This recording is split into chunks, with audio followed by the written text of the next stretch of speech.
I didn't do it. Wow.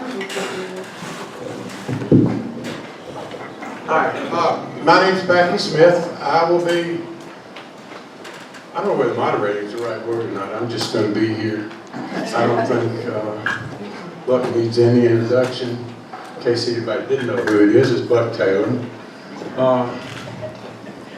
We're happy to have you here. Thank you, Becky. Good to be here. Before we start talking about yourself, let's talk about your dad for a minute. I talk about him all day and all night. Well, you told the story the other day that any of the people in here didn't hear it might be interested about going to California for the first time and in the first role that he had. And why don't you tell that story? Well, I can tell you about that. My dad was Dub Taylor, great character actor. They called him Cannonball in the old days.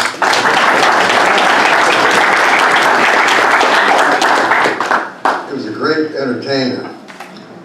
He came out of high school and went right into vaudeville, you know, in the 20s. And he learned how to play the xylophone and the harmonica, and was one of the best in the world at both of them. And he met my mother in vaudeville, and she was a dancer with her sister, and they did a kind of an acrobatic dance act. And they got married, and then, you know, vaudeville kind of, it phased out because the silent movies had gone to talking movies, and the movies were in, and vaudeville was kind of out. So at that time, they were living in Oklahoma City with my dad's parents, and didn't quite know what they were going to do. There was an ad in the newspaper from Hollywood. And Frank Capra, this famous director, was looking for someone who played an unusual musical instrument. So my dad said, "Man, that's me." And I guess they had a Model A. My sister had already been born, and my mother was pregnant with me. So they drove out Route 66 to California. He had his xylophone in the back of the car. And he auditioned for Frank Capra, and they loved him. And they said, "No, you're it." A movie called You Can't Take It With You. It was a real good movie. Yes, it was. Several Academy Awards. James Stewart, Gene Arthur, Ronald Barrymore, Edward Arnold. It just went on and on. Great movie. And from there, Columbia put him under contract. But while they were there, just before they filmed it, I was born, and they had an apartment building they were renting at the corner of Hollywood Boulevard and Western Boulevard. And I was born in a hotel there. And Hollywood and Western, that makes me a real Hollywood Catholic.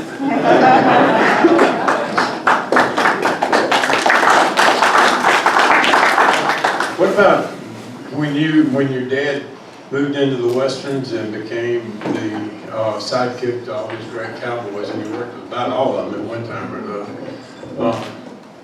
What were you doing during all that time? Were you with him? Did you meet all these people? Well, I was a little boy growing up there in the San Fernando Valley. They moved out of Hollywood, and San Fernando Valley was a rural area at the time. I lived right down the road from Yakima Cadet, his two boys, Joe and Tap, and I knew both of them, knew the whole family. And I would go on locations with my dad to the Columbia Ranch, and there I met Wild Bill, you know, Wild Bill Elliott. And what a thrill for a kid my age, you know, and I have fond memories of that. And when I was a young boy, Wild Bill, the World War II was on, Wild Bill Elliott gave me an electric train, and I don't think anybody had an electric train during the war. You know, we were rationed for food and everything, but I would go on the set with my dad several times, and it was always a magical kind of thing for me to grow up around something like that. You know, I thought all kids grew up that way, but it was quite an experience. Did you think about being a stuntman, knowing you'll be this close to Yak and Is it good? Well, oddly enough, I did think about it, but it was years later. Joe Canuck, he was older than I was, at junior high we went to. He was jumping off the roof of the second story, all this stuff. I said, man, that guy, he's a wild man.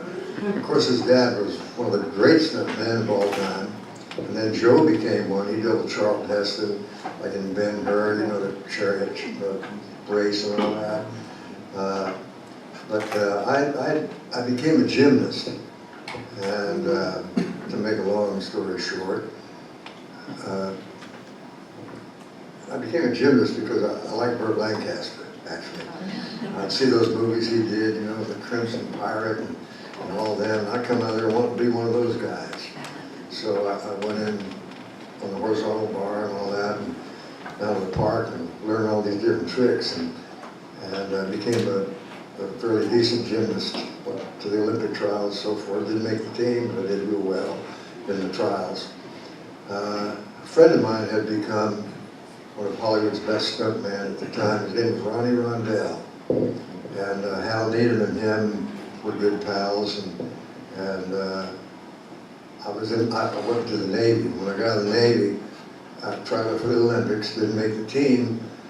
So Ronnie, he came up to me because we went to the same high school, and he was older than I, had a tumbler, good tumbler.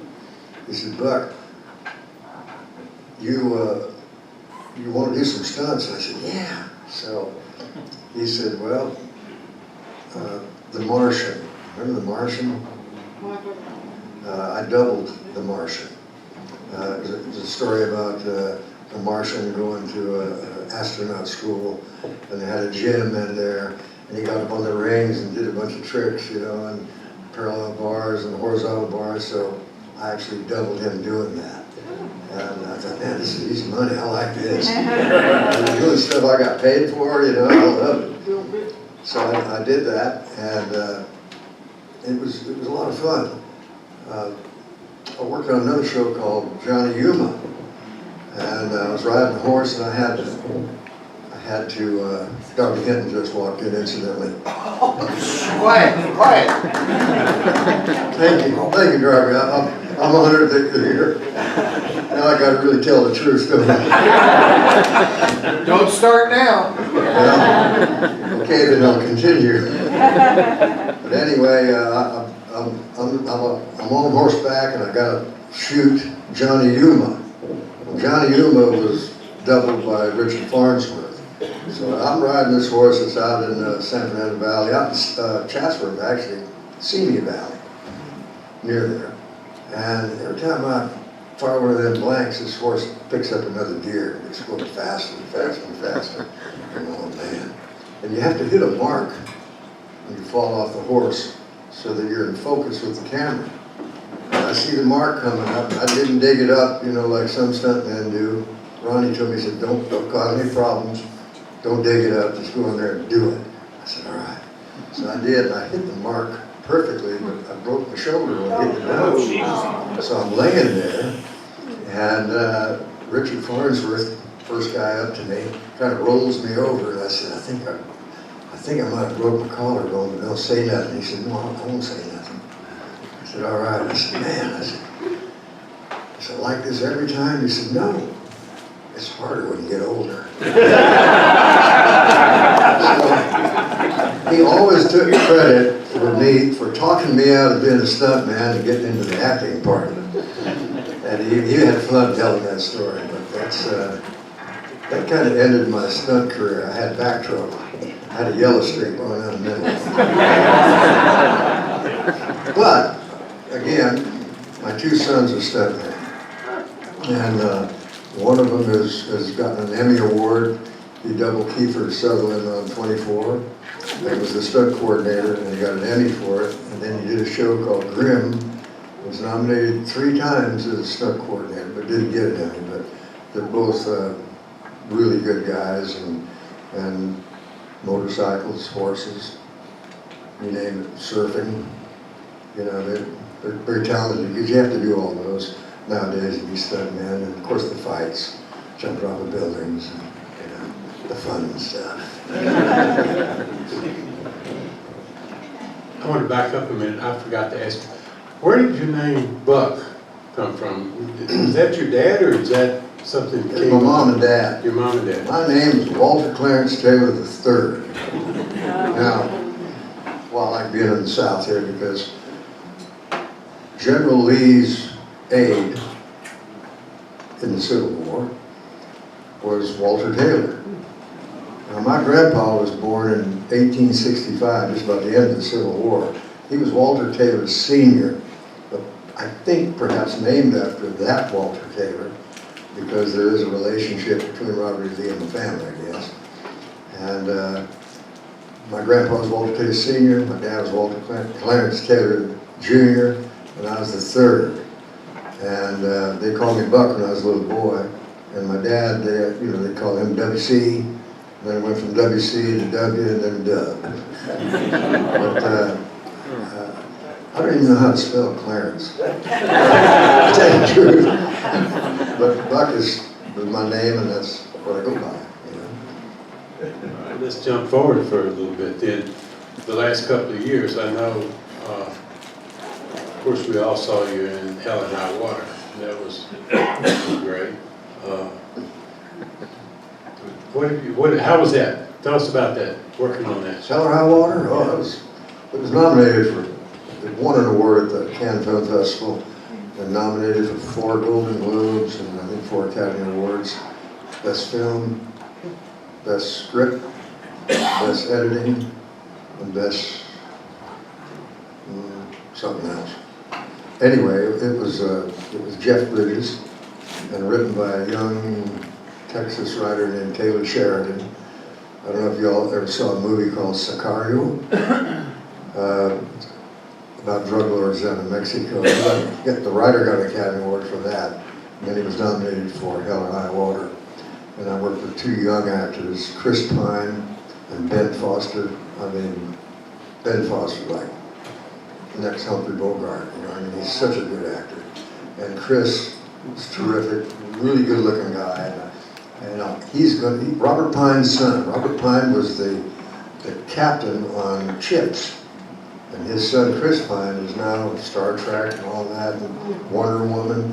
And I got to tell you, extremely nice guy. I was so pleased to meet somebody, new in the business, relatively new, young, and going places.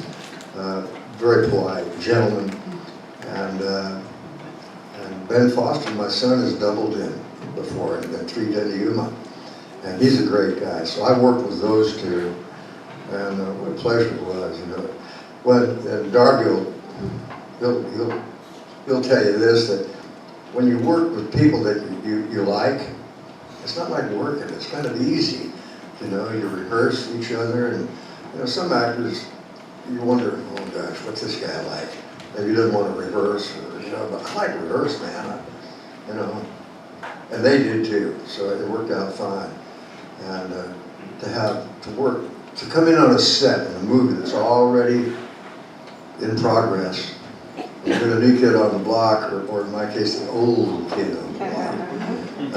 You wonder what you're getting into with these 2 actors that are pretty popular right now. And it was great. And the director was from Scotland.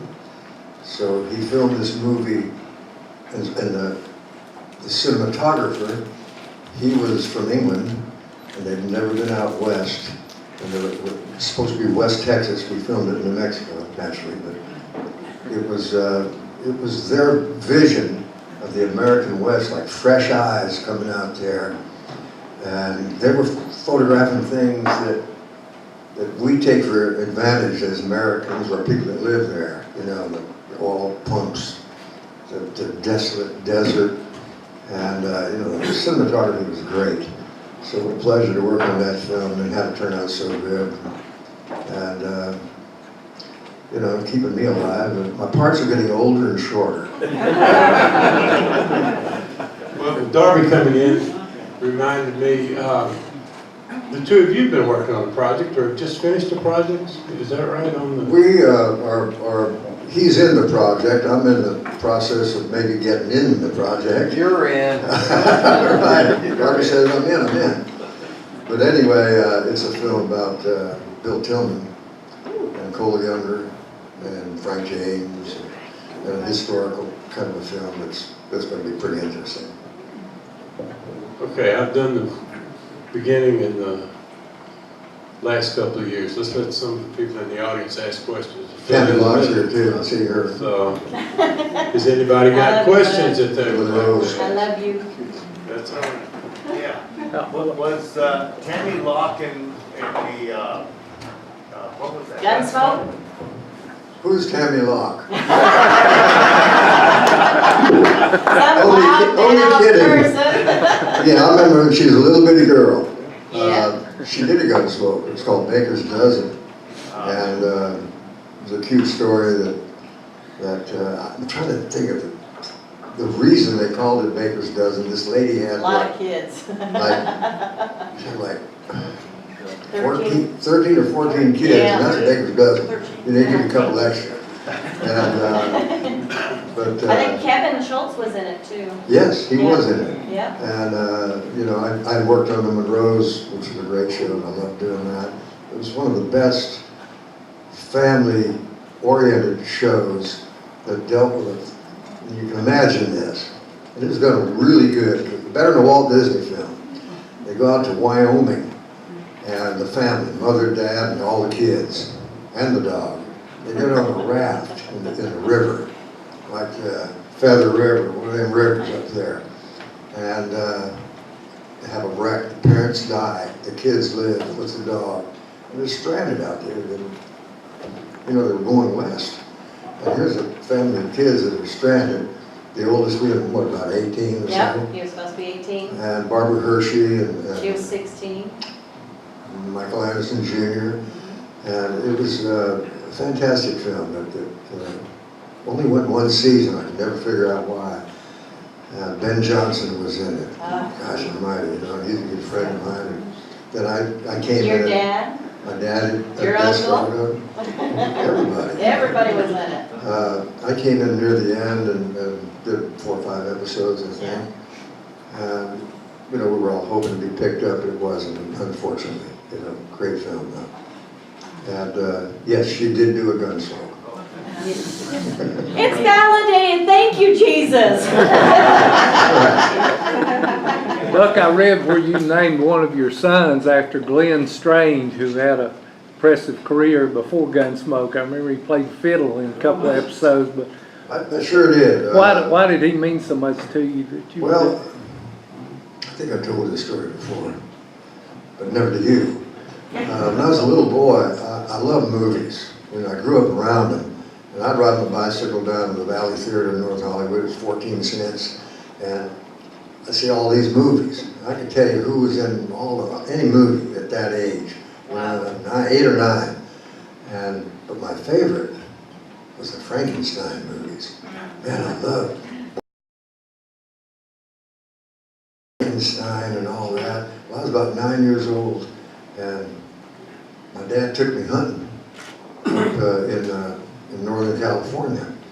And he said, you know, it's a celebrity duck hunt, and then we're going to perform on stage and entertain people for a charity for children.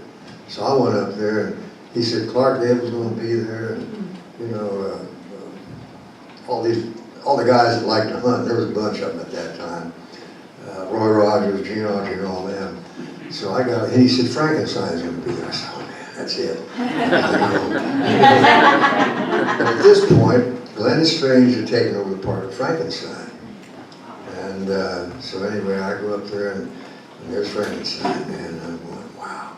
And he was putting on his wardrobe, you know, getting in the Frankenstein outfit. And I looked at him, and my dad introduced him to me, and he said, and he had this great face. Sam the bartender, Gunsmoke. And he stuck out this big old hand. He said, Buck, he said, how are you doing? I went, really good. And I just love the guy. I mean, that was the highlight of the whole thing. 20 years later, I'm 9 years old, 20 years later, I shared a dressing room with Frankenstein and Gunsmoke for 8 years. And during those 8 years, I took every advantage in the world. I toured with him, you know. We'd go out and do rodeos and fairs. Glenn and I would, and Festus and Doc would. But I asked him all these questions about the old Hollywood. Now I'm part of the old Hollywood, but this is older Hollywood. And you know, he was a cowboy, come from Weed, New Mexico, and he would work day cowboy in different ranches like the Matador in Texas, you know, Million Acre Ranch, the XIT, Swenson Outfit, the Pitchfork, and he would cut hair, then punch cows and go to the next one. Became a lawman, and then joined Miller's 101 Ranch with Tom Mix, Buck Jones, Hugh Gibson, all these guys, and they all came to Hollywood. That kind of folded up, and they all went to Hollywood about the same time, the early 20s. And you know, what kind of guy was Tom Mix and all this stuff. And I'm in the middle of writing a book, so I mean, I'll have all these stories in there, more intricate, but just a great character. He told me a story about, he was roping it. They called him Bill Rogers instead of Will, but his friends called him Bill. Anyway, him and Bill were roping, and they were done roping, sitting on their horses, and Glenn says, this cowboy's walking up toward him, real skinny guy. He says, you know, he's pretty good roper. He said, what's his name? And he said, he calls himself Coop, and he comes from Montana. It was Gary Cooper. Oh my God. And so later on in my life, I had 2 boys, a daughter, and then my youngest boy, I was living in Montana at the time. We had a little boy, and I called up Glenn Strange, and he says, well, how'd he go? I said, well, he calls himself Coop, and he hails from Montana. So I named him Coop, Cooper Glenn Taylor, out of Glenn Strange. But I was very fortunate to meet him because he's in touch with our past, and you guys are all movie buffs and in films, and you know, to have touched people like that is it's pretty cool. There was a guy, an old guy, that worked extras in my dad's films, like in the late 30s, early 40s, and I would go on set with him, and I'd always see this guy. And he had long hair and a long beard, you know, it was gray. And when I walked to school, he knew me too. Tex Cooper was his name. He knew me, and I couldn't believe it because I was a little kid, you know, 5, 6 years old. I'd walk to kindergarten, I'd cross the bridge, and there's Republic Studios. There's a river going by there. And over here, the Cowboys were sitting. You're talking so much, you might need to wet up a little bit. And here's a man that cannot talk. That gentleman right there, he can really talk. Thank you. Glad he's out of here. So as I walked past the studios, there's a place over here all the cowboys would gather in the morning because they made so many Western movies. And there was Tex Cooper. And man, I'd always look at him and say, Buck, how you doing? And man, I'd walk over there and shake hands with him. And I thought, man, it's so neat meeting this guy, and he knows my name. And in my dad's old movies, you can see him in the background.